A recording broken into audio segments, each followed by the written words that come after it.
Imagine being kicked out of your home on your birthday, wrongfully accused by the person you love most.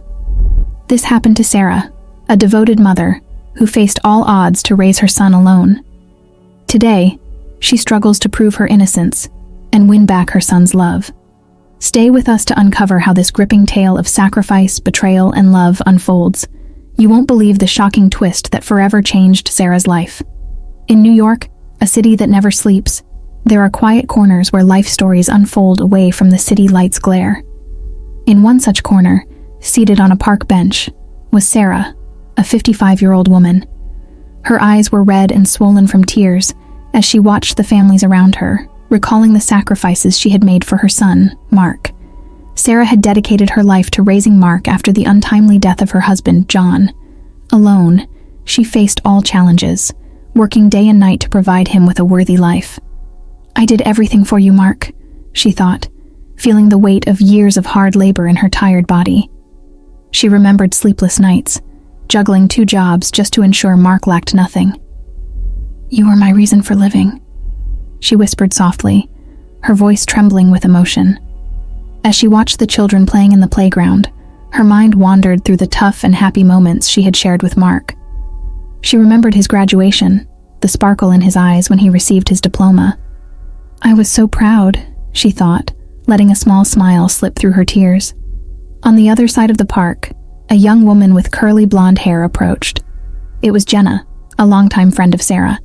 Jenna noticed Sarah's downtrodden expression and hurried to join her.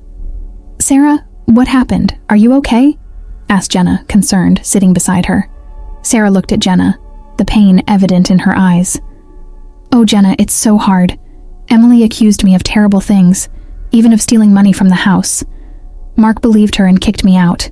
Today, on my birthday," she said, her voice breaking with sadness. Jenna frowned. "That's awful. You've always been so honest. How could he believe that?" she exclaimed, outraged. "I don't know, Jenna. All I know is that he sent me away without even letting me defend myself. Emily hates me, and now Mark does too," replied Sarah, wiping away a tear rolling down her face. Jenna firmly grasped Sarah's hand. "You need to talk to him, Sarah. He needs to hear your side of the story. I'll go with you if you need." Sarah shook her head, grateful. "Thank you, Jenna. But I tried, and he didn't believe anything I said." As the 2 friends talked, a middle-aged man with graying hair and a serene expression walked through the park. It was Thomas, an old work colleague of Sarah's. He noticed the sadness on her face and approached. "Sarah, what's wrong? You look so down," he said, with a soft voice. Sarah sighed and told Thomas what had happened. He listened attentively, shaking his head in disapproval. "This is an injustice, Sarah. You are one of the most honest people I know. Mark needs to know the truth." With her friend's support, Sarah began to feel a glimmer of hope. While Sarah sank into her sadness, Jenna, her longtime friend, was shocked to see Sarah in that state and insisted she stay at her house. At Jenna's house, a cozy dwelling adorned with family photos and colorful paintings, Sarah finally felt safe to vent. They sat in the living room, and Jenna prepared a cup of tea for each of them. "Now, tell me everything," Jenna asked, looking at her friend with concern. Since Mark had married Emily, Sarah noticed subtle but disturbing changes in his behavior. His responses were always tense. He questioned everything as if trying to isolate her from the family, and all her opinions were only considered when validated by Emily. Emily always treated her with disdain, as if Sarah were a nuisance. Sarah tried to ignore it, believing it was just an adjustment phase. Mark and Emily had recently married and had a young child. Maybe all this was weighing on the couple. Constant arguments and jokes told with mockery by Emily became routine in Sarah's life, and to avoid causing more trouble in the family, she always remained silent, pretending it wasn't about her, thus avoiding unnecessary confrontations at home. Sarah sighed deeply. The situation had spiraled out of control. But today, on her birthday, it escalated. She accused me of taking her savings, destroying the birthday presents, and trying to make her leave Mark. But that day, Sarah woke up early and prepared a special breakfast to celebrate her birthday, hoping to spend a pleasant time with Mark and Emily. As she was placing the bread in the oven, she heard an argument coming from the living room. "Do you really think she'll leave without a fight?" Emily shouted. "She's here to cause trouble." Sarah felt a chill down her spine, but decided not to get involved. She continued preparing breakfast, hoping the tension would dissipate. However, when Mark entered the kitchen, his expression indicated that something serious was happening. "Mom, we need to talk," he said, his tone firm and distant. Before Sarah could respond, Emily entered the kitchen with tears in her eyes and an angry expression. "She broke everything. The gifts, the cake, everything was destroyed. The savings are gone, and now she wants me out of your life, Mark," Emily accused, pointing at Sarah with a trembling finger. Sarah was stunned. "What? I would never do that, Emily. You know that, Mark. I didn't touch anything," Sarah defended herself, her heart racing. Mark, visibly shaken, looked at Sarah coldly. "Please, Mom, don't make things harder. Emily told me everything. You need to leave. Now," he ordered, without hesitation. "Mark, you can't be serious. I'm your mother. I would never do anything to hurt you," Sarah pleaded, but her voice was lost in the coldness of Mark's gaze. "You're unbalanced, Mom. Maybe it's better if you take care of your life away from here," he replied, cutting off any hope of reconciliation. Devastated, Sarah grabbed a small suitcase, filled it with some clothes, and left the house, struggling to hold back her tears. Each step to the door felt like a blow, a piece of her heart being torn away. Sarah recounted, "I never thought I'd see this day," she thought. As she left the house, she had always considered her home for the last time. Jenna listened attentively, her eyes narrowing with anger. "That's absurd, Sarah. I know you would never do that. And Mark? What did he say?" "He believed her without question," Sarah replied sadly. "He called me unbalanced and told me to take care of my life. I left the house with a suitcase and went straight to the park. I didn't know where else to go." Jenna shook her head, indignant. "This is an injustice. You can't let this go, Sarah. You need to do something about it." Sarah looked at Jenna, confused. "But what can I do? He's my son. I don't want to fight him." Jenna, always practical and decisive, looked at Sarah firmly. "Sarah, sometimes we need to be tough to be fair. You did everything for him, and now he's treating you this way because of Emily's lies. You need to defend yourself. Consider taking action against Mark and Emily." Sarah's eyes widened, surprised. "Action? Are you talking about revenge, Jenna?" I don't know if I can do that." Jenna placed her hand on Sarah's shoulder, trying to comfort her. "I'm not talking about revenge for the sake of revenge, Sarah. I'm talking about justice. Emily is manipulating Mark, and you need to show the truth. Maybe that will make him realize the mistake he made." Sarah shook her head, struggling with confusion and sadness. "But how could I do that? What could I do to prove my innocence?" Jenna took a deep breath, thinking about her words. "First, you need to gather evidence that you didn't do what Emily accused you of.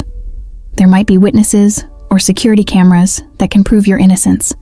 Second, you need to confront Mark calmly and rationally, showing him that you would never do anything to hurt him or Emily." Sarah reflected on Jenna's advice, feeling a spark of hope grow within her. "Do you think that would work? That he would believe me?" Jenna smiled, trying to cheer up her friend. "I believe that if you show the truth clearly and objectively, he will realize the mistake he made. And if you need help, I'll be by your side." Sarah wiped away her tears and straightened her shoulders, determined. "You're right, Jenna. I can't let Emily destroy the relationship I have with my son. I'll do it. I'll prove my innocence and regain Mark's trust." Jenna hugged Sarah, feeling proud of the strength her friend was showing. "That's right, Sarah. We'll face this together." With Jenna's support, Sarah began to devise a plan to gather the necessary evidence. She decided the first thing to do would be to return to Mark and Emily's house to check if there were security cameras that could have captured the day's events. She also planned to talk to neighbors and friends who might have seen something or heard the discussions. That night, for the first time in a long time, Sarah felt a small hope that things might improve. With Jenna by her side, she knew she wasn't alone in this battle. She was determined to fight for the truth and for her son's love, no matter how difficult the path might be. Determined to help her friend, Jenna introduced Sarah to her brother John, a retired police officer with extensive investigative experience. John, a robust 60-year-old man with a calm and imposing presence, warmly shook Sarah's hand. "I'll do everything I can to help, Sarah. We'll find out the truth about Emily," he said, conveying confidence. John began to investigate Emily's past, using his police contacts and his knowledge of investigative techniques. After a few weeks, he returned with disturbing information. Sarah, what I've found is not good. Emily has a history of financial fraud. She has been involved in several money diversion schemes but managed to escape charges due to lack of concrete evidence, John explained, with a serious expression. Sarah was shaken, but John wasn't done. There's more. Emily is also suspected of being involved in the death of a former boyfriend. He died under mysterious circumstances, and Emily was the main suspect at the time. Although nothing was proven, there are too many coincidences that cannot be ignored. Jenna, who was by Sarah's side, was outraged. Mark needs to know this, Sarah. He can't continue to be deceived by this woman. Sarah, although devastated by the revelations, agreed. You're right, but how can I make him believe me? John suggested a plan. Let's gather all the evidence and confront Emily directly.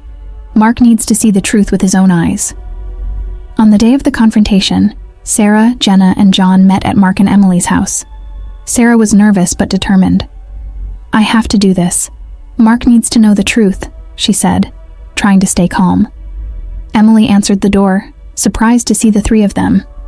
What are you doing here? She asked with a cold voice. We need to talk to Mark. It's important, Sarah replied, trying to stay calm. Mark appeared behind Emily, frowning. What's going on? John handed a dossier to Mark. Mark, you need to see this. It's about Emily, he said firmly. Mark took the dossier, but before he could open it, Emily tried to intervene. This is absurd. They're trying to tear us apart, Mark. Sarah, with tears in her eyes, spoke firmly. Mark, you need to see the truth. Please read. Mark began to leaf through the documents. His face changed from confused to shocked. Emily, is all this true?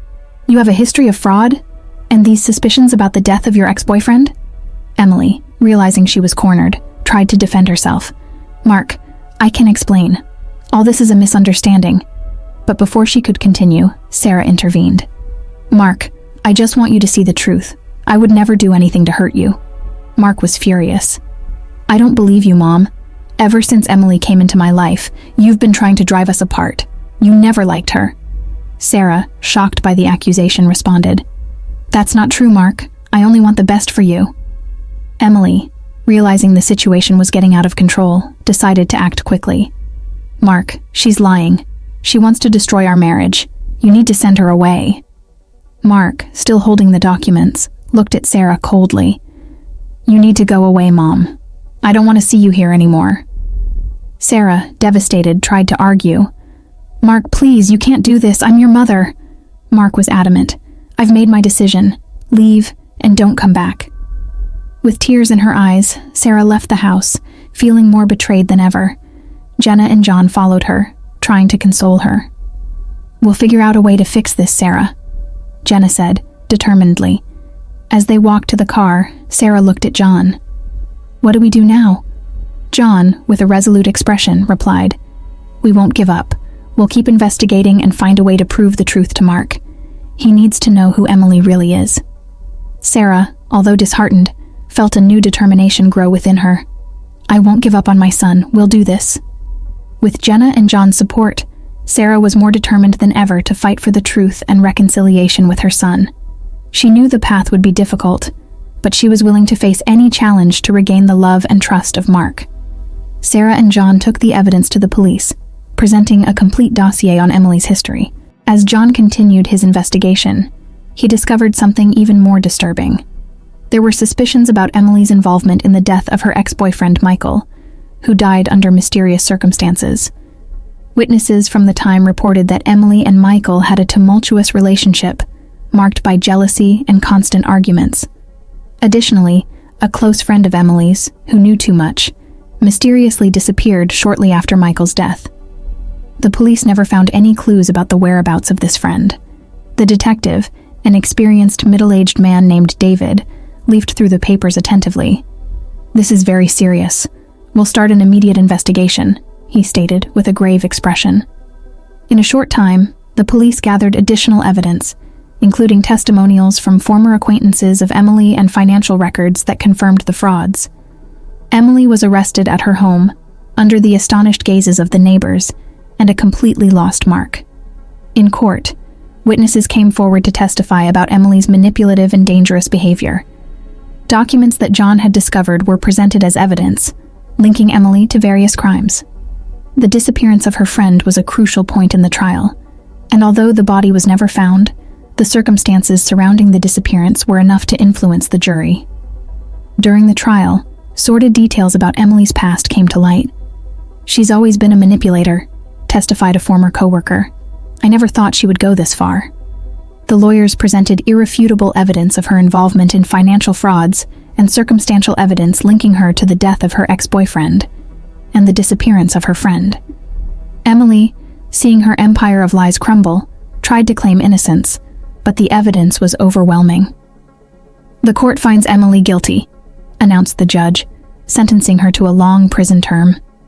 Sarah, present in the courtroom, felt a mix of relief and sadness as she watched the woman who had almost destroyed her life being led away in handcuffs.